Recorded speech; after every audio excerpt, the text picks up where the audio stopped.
All right, guys.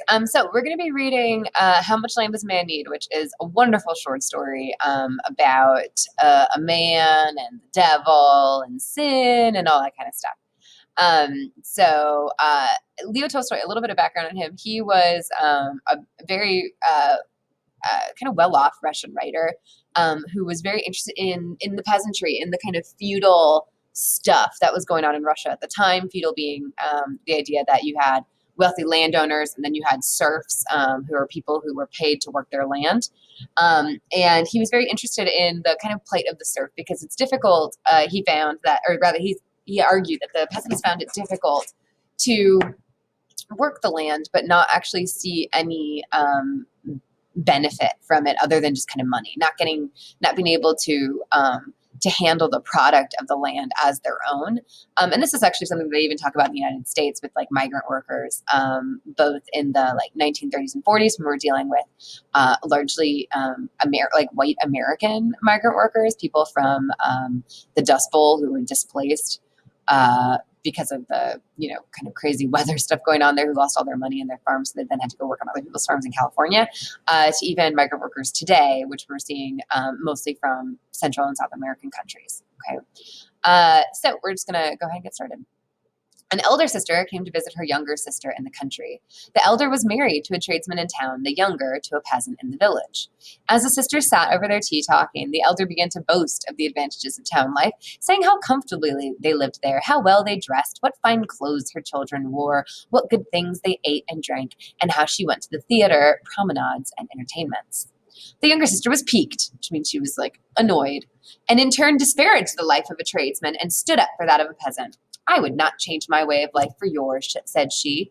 We may live roughly, but at least we are free from anxiety. You live in better style than we do, but though you often earn more than you need, you are very likely to lose all you have. You know the proverb, loss and gain are brothers twain. It often happens that people who are wealthy one day are begging their bread the next. Our way is safer. Though a peasant's life is not a fat one, it is a long one. We shall never grow rich, but we shall always have enough to eat. So, big city sister comes to hang out with, little country mouse sister, and basically just poops all over her life. She's like, "Oh, you don't know how great it is to be in town. Everything is wonderful there. Everybody wears great clothes. We have all this entertainment, whatever." And country mouse sister's like, "Whoa, whoa, whoa. Okay, listen, we might live roughly, but you guys can lose everything in like a second. Okay." Like she said, loss and gain are brothers twain. It means that loss and gain are always linked together. So you might have something at one point, but you might lose it very, very closely after. The elder sister said sneeringly, "Enough? Yes, if you like to share with the pigs and the calves. What do you know of elegance or manners? However much your goodman may slave, you will die as you are living, on a dung heap, and your children the same." What's dung? It's poop. She's like, you live in poop and you're going to die on poop, which is really cruel. A cruel thing to say. These sisters don't get along very well. "Well, what of that?" replied the younger. "Of course our work is rough and coarse, but on the other hand it is sure, and we need not bow to anyone. But you in your towns are surrounded by temptations. Today all may be right, but tomorrow the evil one may tempt your husband with cards, wine, or women, and all will go to ruin. Don't such things happen often enough?" Okay, so we have capital E, capital O, evil one. Who is that, you may ask yourselves? I'll tell you, it's the devil. And fun fact about Russian literature, if you mention the devil, he shows up always. He's like, I don't know, a dog with a dog whistle. So she says that, you're in town, you have all these things that can go wrong. You may be tempted with gambling, with drinking, or with lust, and then you'll lose everything, basically, is what Country Mouse Sister is saying. So we're already seeing a couple examples of the seven deadly sins here, right? So we have wrath. The two sisters are fighting with each other and being cruel to each other. We have gambling, which would be an example of greed. We have wine, which would be an example of gluttony, and we have women, which would be an example of lust. So already we've seen 4 of the 7 deadly sins show up here. Pacum, and usually there's a K right here. For some reason, this edition doesn't have it, but his name is Pacum. Pacum, the master of the house, was lying on top of the oven, and he listened to the women's chatter. It is perfectly true, thought he. Busy as we are from childhood tilling Mother Earth, we peasants have no time to let any nonsense settle in our heads. Our only trouble is that we haven't land enough. If I had plenty of land, I shouldn't fear the devil himself. The women finished their tea, chatted a while about dress, and then cleared away the tea things and lay down to sleep. But the devil had been sitting behind the oven and had heard all that was said. He was pleased that the peasant's wife had led her husband into boasting, and that he had said that if he had plenty of land, he would not fear the devil himself. All right, thought the devil, we will have a tussle. I'll give you land enough, and by means of that land, I will get you into my power. So the devil's just hiding out behind an oven like devils do. I guess he didn't have anything to do in hell. He was like, yeah, I'll just hang out behind this Russian peasant's oven. The ovens in peasant Russia were kind of crazy. So they would have been huge. They would have been like the length of a wall in a house. And probably, I'd say probably like 10 feet square. And it would have been big enough that people could, and it would have this like flat top where if the coals were low in the oven, you could lay on top of it and it would keep you warm. So a lot of times in these peasant houses, like everybody would sleep on top of the oven. So it's like, that's what it means by Pacom laying on top of the oven, which seems kind of weird when we think about like our ovens, because you wouldn't lay on top of those. Because they didn't really have like a stovetop. Like we usually have like an oven and then a stovetop. The Russians didn't really have that in this time period. So Pacom boasts, which would be an example of pride. Right, so now we're up to 7 deadly sins. And we know that the devil wants one thing, and that's human souls, right? He wants to tempt people into giving them himself, right? Making some sort of deal. So the way that the devil is going to get Pacom is by giving him land, right? Because Pacom is basically saying, like, all I need is land. If I have land, then I'll be fine. All right. And we know that land's going to be important just based on the title. How much land does a man need is the question that will be answered by the end of the story. Close to the village, there lived a lady, a small landowner who had an estate of about 300 acres. She had always lived on good terms with the peasants until she engaged as her steward an old soldier who took to burdening the people with fines. However careful Pacom tried to be, it happened again and again that now a horse of his got among the lady's oats, now a cow strayed into her garden, now his calves found their way into her meadow, and he always had to pay a fine. Pacom paid up, but grumbled, and going home in a temper, he was rough with his family. All through that summer, Pacom had much trouble because of this steward. He was even glad when winter came and the cattle had to be stabled. Though he grudged the fodder when they could no longer graze on the pasture land, at least he was free from anxiety about them. So poor Pacom, he works for this lady, and his animals are always getting into her stuff, and then he gets fined. And Pacom doesn't have a lot of money already. He's a Russian peasant. It's not like he's rolling in it. So every time he gets fined, it's upsetting for him. So he takes his anger out on his family, which is another example of wrath, right, and how this is happening. And it shows us that, like, if Pacom had his own land, then he wouldn't have to worry about paying fines to this lady. So we can see where his frustration is coming from. In the winter, the news got about that the lady was going to sell her land and that the keeper of the inn on the high road was bargaining for it. When the peasants heard this, they were very much alarmed. Well, thought they, if the innkeeper gets the land, he will worry us with fines worse than the lady's steward. We all depend on that estate. So the peasants went on behalf of their commune and asked the lady not to sell the land to the innkeeper, offering her a better price for it themselves. The lady agreed to let them have it. Then the peasants tried to arrange for the commune to buy the whole estate so that it might be held by them all in common. They met twice to discuss it, but could not settle the matter. The evil one sowed discord among them, and they could not agree. So they decided to buy the land individually, each according to his means, and the lady agreed to this plan as she had to the other. So a commune would have been kind of like a peasants' union. It would have been a group of peasants, and basically what they want to do is they want to go to this lady and say, we'll pool all of our money together, we'll buy your land, and then we'll own it all in common. But they can't agree on a price or how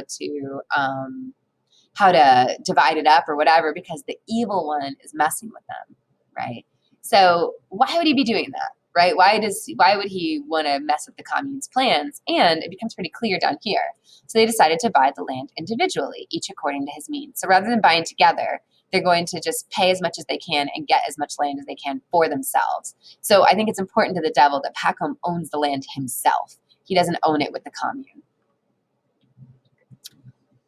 Presently, Pacom heard that a neighbor of his was buying 50 acres, and that the lady had consented to accept one half in cash and wait a year for the other half. Pacom felt envious. Envy. Look at that, thought he. The land is all being sold, and I shall get none of it. So he spoke to his wife. Other people are buying, said he, and we must buy 20 acres or so. Life is becoming impossible. That steward is simply crushing us with his fines. So they put their heads together and considered how they could manage to buy it. They had 100 rubles laid by. They sold a colt and one half of their bees, hired out one of their sons as a laborer, and took his wages in advance, borrowed the rest from a brother-in-law, and so scraped together half the purchase money. Okay, so this is our first land buy for Pacom, one of several. Okay, so he buys 20 acres, or no, sorry, 40 acres. He's going to get 40 acres. And he sells a colt, half of his bees, hired out his kid as a laborer, and kind of like gets the guy to pay him in advance for the work that his son's going to do, and borrowed the rest of his money from his brother-in-law. So he has to take out a loan. He has to do a lot to get this money. And he even puts up their whole savings, the 100 rubles that they had laid by. And that's just half the purchase money. So the same as this guy, right? He's going to he would accept one half in cash and wait a year for the other half. So he's kind of buying it on like interest. Having done this, Pacom chose out a farm of 40 acres, some of it wooded, and went to the lady to bargain for it. They came to an agreement. Sorry, there was a fire drill. Of course there was. Okay. Having done this, Pacom chose out a farm of 40 acres, some of it wooded, and went to the lady to bargain for it. They came to an agreement, and he shook hands with her upon it and paid her a deposit in advance. Then they went to town and signed the deeds, he paying half the price down and undertaking to pay the remainder within 2 years. So now Pacom had land of his own. He borrowed seed and sowed it on the land he had bought. The harvest was a good one, and within a year he had managed to pay off his debts both to the lady and to his brother-in-law. So he became a landowner, plowing and sowing his own land, making hay on his own land, cutting his own trees, and feeding his cattle on his own pasture. When he went out to plow his fields or to look at his growing corn or his grass meadows, his heart would fill with joy. The grass that grew and the flowers that bloomed there seemed to him unlike any that grew elsewhere. Formerly, when he had passed by that land, it had appeared the same as any other land, but now it seemed quite different. So we've been spending time working with pronouns, and what might you notice about the possessive pronouns in this paragraph, right? His is repeated so many times, right? Plowing and sowing his own land, making hay on his own land, cutting his own trees, feeding his cattle on his own pasture, plow his fields, look at his growing corn, his grass meadows. So we have pride here for sure. And normally I would say this is a good thing, right? Pacom has something of his own. He's proud of it. He wants to take care of it. And it seems like his land is super, super fertile, right? He was able to pay off his entire debt, both to the lady that he bought the land from and his brother-in-law within a year. And he was supposed to pay off the lady in 2 years. So the fact that he's able to pay for it so quickly means that his land is wonderful. So, normally we'd be happy for Pacom, but because we know somebody's in on this whole thing, the devil's wormed his way in there somehow, we know that this probably isn't a good thing. Okay. So it's funny because he said formerly when he'd passed by that land, it appeared the same as any other land, but now it seemed quite different, right? Now that he owns it, he understands how beautiful and how wonderful it is, right? So it's kind of changed for him there. So Pacom was well contented, and everything would have been right if the neighboring peasants would only not have trespassed on his cornfields and meadows. He appealed to them most civilly, but they still went on. Now the communal herdsman would let the village cows stray into his meadows. Then horses from the night pasture would get among his corn. Pacom turned them out again and again and forgave their owners, and for a long time he forbore from prosecuting anyone. But at last he lost patience and complained to the district court. He knew it was the peasants' want of land and no evil intent on their part that caused the trouble, but he thought, I cannot go on overlooking it or they will destroy all I have. They must be taught a lesson. Okay, so what is deeply ironic about Pacom's troubles with those dang peasants? It's the exact same problem that he had. And give Pacom to his credit. For ages, he doesn't find them. He just forgives them. He doesn't prosecute at all. But then it just keeps happening over and over and over and over again. And he finally loses it, and he ends up having to take them up at the district court and fine them for what's going on. So yeah, everything would be great if it wasn't for those darn peasants. So he had them up, gave them one lesson and then another, and that means that he fined them. And 2 or 3 of the peasants were fined. After a time, Packham's neighbors began to bear him a grudge for this and would now and then let their cattle onto his land on purpose. One peasant even got into Packham's wood at night and cut down 5 young lime trees for their bark. Packham, passing through the wood one day, noticed something white. He came nearer and saw the stripped trunks lying on the ground, and close by stood the stumps where the trees had been. Packham was furious. Wrath. And the peasants are getting being kind of butts here too, right? He finds them, and then they're like, you know what? I'm gonna let my cows on there on purpose. That'll show him. And then someone stole his trees, which is upsetting. If he had only cut one here and there, it would have been bad enough, thought Packham, but the rascals actually cut down a whole clump. If I could only find out who did this, I would pay him out. He racked his brains as to who it could be. Finally, he decided, it must be Simon. No one else could have done it. So he went to Simon's homestead to have a look around, but he found nothing and only had an angry scene. However, he now felt more certain than ever that Simon had done it, and he lodged a complaint. Simon was summoned. The case was tried and retried, and at the end of it all, Simon was acquitted, there being no evidence against him. Packham felt still more aggrieved and let his anger loose upon the elders and judges. You let thieves grease your palms, said he. If you were honest folk yourself, you would not let a thief go free. So greasing palms means that he's claiming that they're being bribed, right? Greasing palms is like putting money on there. So he said, it's Simon. I know Simon's cutting down my trees. The funny thing is that he doesn't have any evidence against Simon. He tries him, retries him, still doesn't have any evidence against Simon, but he still thinks Simon is the one that has done it. So this tells us that Packham is becoming a little bit crazy and a little bit unreasonable with the power that he now has. Okay. He's just kind of losing it a little bit. So Packham quarreled with the judges and with his neighbors. Threats to burn his building began to be uttered. So though Packham had more land, his place in the commune was much worse than before. About this time, a rumor got about that many people were moving to new parts. There's no need for me to leave my land, thought Packham, but some of the others might leave our village, and then there would be more room for us. I could take over their land myself and make my estate a bit bigger. I could then live more at ease. As it is, I am still too cramped to be comfortable. So remember, he had nothing, then he went to 40 acres. He was super happy. But now when the idea of more land comes up, he's like, I'm real cramped. I just don't have the room for what I want to do. Which is crazy. So he wants his neighbors to move so he can buy their land. One day, Packham was sitting at home when a peasant passing through the village happened to call in. He was allowed to stay the night, and supper was given him. Packham had a talk with this peasant and asked him where he came from. The stranger answered that he came from beyond the Volga, where he'd been working. The Volga is a massive river that runs through Russia. One word led to another, and the man went on to say that many people were settling in those parts. He told how some people from his village had settled there. They had joined the commune and had 25 acres per man granted them. The land was so good, he said, that a rye sown on it grew as high as a horse and so thick that 5 cuts of a sickle made a sheaf. One peasant, he said, had brought nothing with him but his bare hands, and now he had 6 horses and 2 cows of his own. Packham's heart kindled with desire. That would be, I guess it's kind of lust, but it's greed, right? He wants it for himself. So this peasant comes by and he's like, oh man, back where I live, there is all this land and it is so rich. It's so wonderful. You got rye as high as a horse's shoulder, which is tall. You've got dude who came with nothing and now he's got all these horses and cows. He is a rich man, and you also could be a rich man.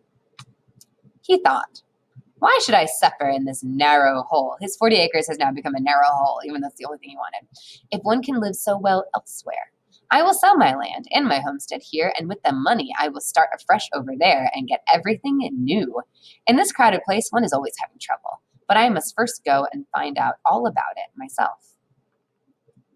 Towards summer, he got ready and started. He went down the Volga on a steamer to Samara, then walked another 300 miles on foot, and at last reached the place. It was just as the stranger had said. The peasants had plenty of land. Every man had 25 acres of communal land given him for his use, and anyone who had money could buy besides at 2 shillings an acre, as much good freehold land as he wanted.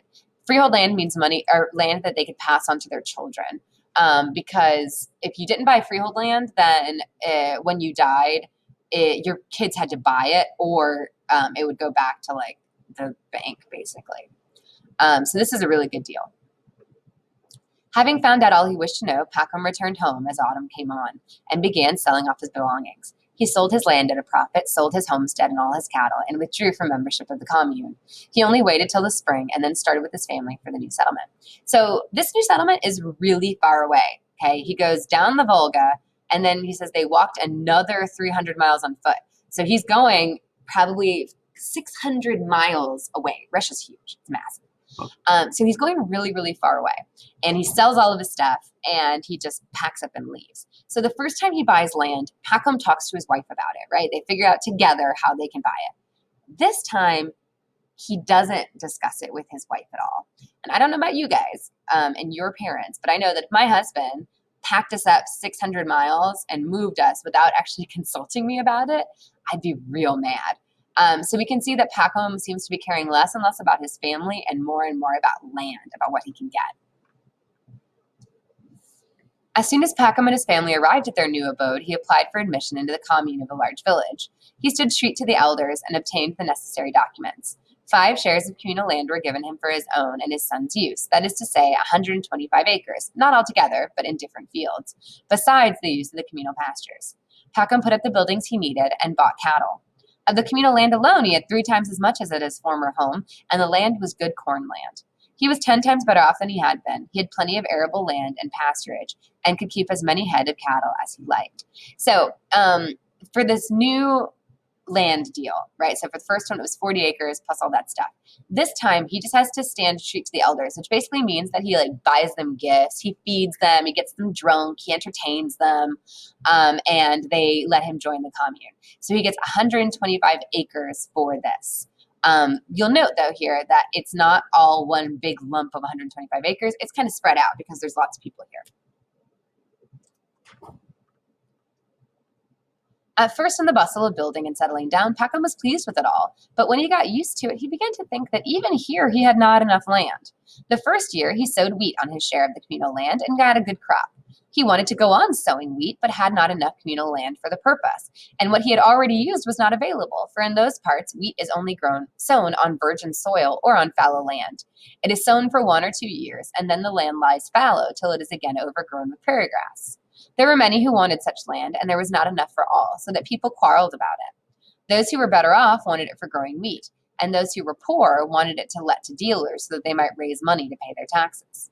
Packham wanted to sow more wheat, so he rented land from a dealer for a year. He sowed much wheat and had a fine crop, but the land was too far from the village. The wheat had to be carted more than 10 miles. After a time, Packham noticed that some of the peasant dealers were living on separate farms and were growing wealthy, and he thought, if I were to buy some freehold land and have a homestead on it, it would be a different thing altogether. Then it would be all nice and compact. So we already talked about the fact that Packham's land isn't all together, so he's having to cart his stuff up to 10 miles to get it back to where it's supposed to be, which I imagine is frustrating. That's a long way. You're doing it on a donkey. It probably takes hours and hours to do that. So Packham wants to sow wheat because it's a nice cash crop.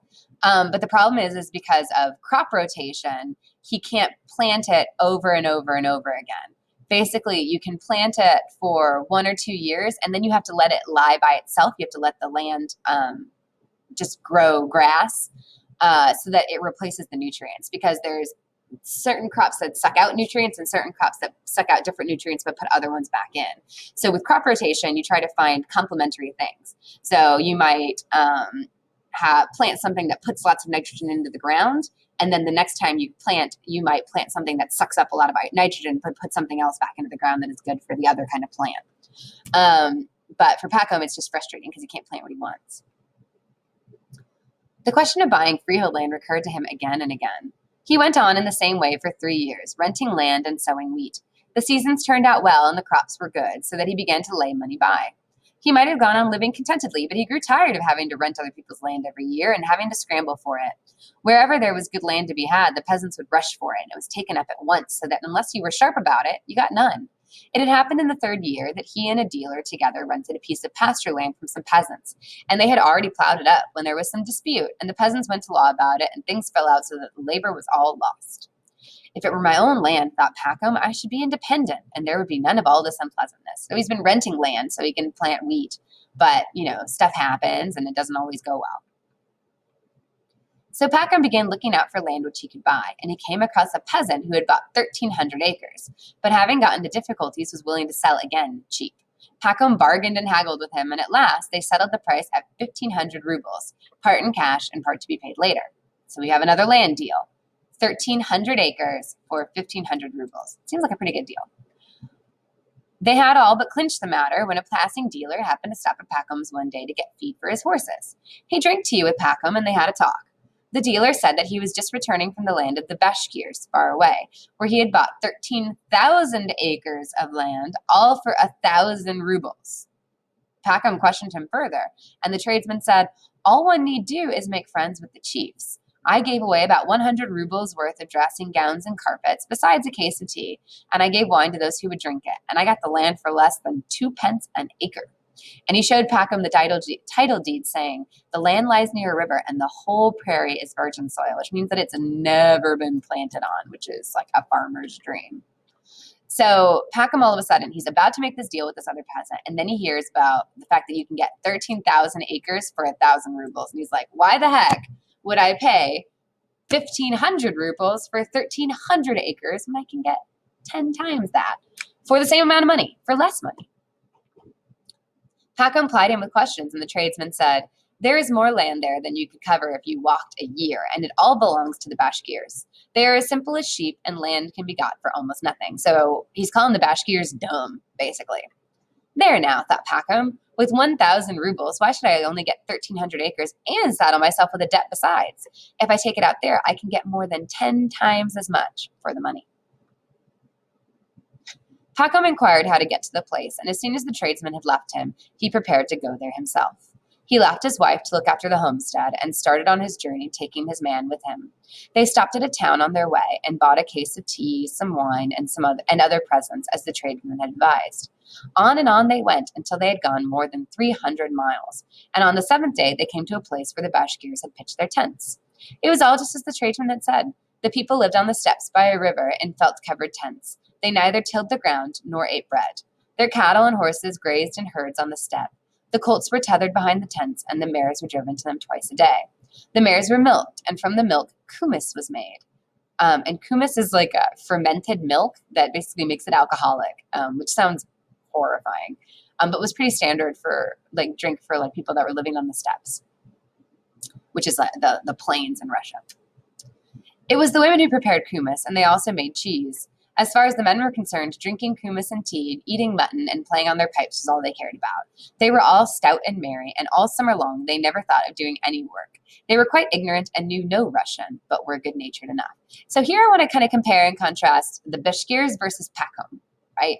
So the Bashkirs basically, they're herdsmen, so they're not farmers. They're nomads. They move wherever their herds go, and once their herds have like eaten everything from one field, then they go to the next, and they just kind of keep moving with them. Packham, on the other hand, is stuck, right? He's a farmer. He's got land. He has to stay with it. So that's one way they're very different. Two, the Bashkirs basically just spend their day drinking, eating, getting drunk, and listening to music, and they're so happy. Packham spends all of his day working like crazy, trying to get more and more and more, and he never really seems satisfied, right? So the Bashkir are described as simple, dumb, but it seems like they seem a lot happier than Packham is. So maybe there's something to them. As soon as they saw Packham, they came out of their tents and gathered round their visitor. An interpreter was found, and Packham told them he had come about some land. The Bashkirs seemed very glad. They took Packham and led him into one of the best tents, where they made him sit on some down cushions placed on a carpet while they sat round him. They gave him tea and kumis and had a sheep killed and gave him mutton to eat. Packham took presents out of his cart and distributed them among the Bashkirs and divided amongst them the tea. The Bashkirs were delighted. They talked a great deal among themselves and then told the interpreter to translate. "They wish to tell you," said the interpreter, "that they like you, and it is our custom to do all we can to please a guest and repay him for his gifts. You have given us presents. Now, tell us which of the things we possess please you best, and that we may present them to you." "What pleases me best here," answered Packham, "is your land. Our land is crowded, and the soil is exhausted. But you have plenty of land, and it is good land. I never saw the like of it." The interpreter translated. The Bashkirs talked among themselves for a while. Pacom could not understand what they were saying, but he saw that they were much amused and that they shouted and laughed. Then they were silent and looked at Pacom while the interpreter said, "They wish me to tell you that in return for your presence, they will gladly give you as much land as you want. You have only to point it out with your hand, and it is yours." The Bashkirs talked again for a while and began to dispute. Pacom asked what they were disputing about, and the interpreter told him that some of them thought they ought to ask their chief about the land and not act in his absence, while others thought that there was no need to wait for his return. Okay, so it's kind of weird that they were like shouting and laughing. So we'll have to wait a little bit to see what it is that made them so entertained. But it does seem like they're willing to give Pacom their land, which for Pacom is a wonderful thing. He might just need to wait for the chief to talk about it. Okay, so that's where we're going to stop for today, and I'll pick it up later. Bye, guys.